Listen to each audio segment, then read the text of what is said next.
பரிவட்டம் வேணும்னா நேரா கேட்க வேண்டியதானே? போனா போதுன்னு எங்க தாத்தாவே கொடுத்துருப்பாரு. நானும் சரின்னு போயிருப்பேன். காட்டுக்குள்ள தனியா போறப்ப இவ்வளவு கேவலமா நடந்துக்கிறேன்.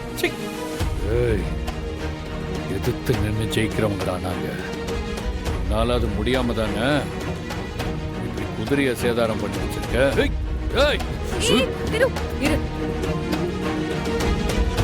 ப்ரோ ப்ளீஸ் கொஞ்சம் அமைதியா இருங்களேன். பாருமா, என்கிட்ட ஏன் சொல்ற? அவங்கிட்ட சொல்லு.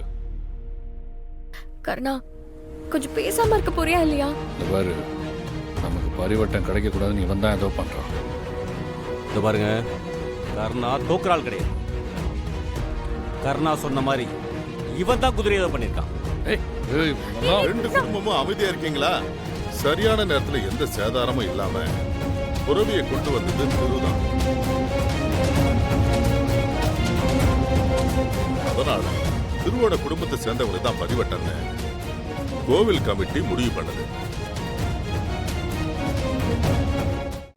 இன்றே டவுன்லோட் செய்து உங்கள் ஃபேவரட் ஷோக்களை என்ஜாய் பண்ணுங்க.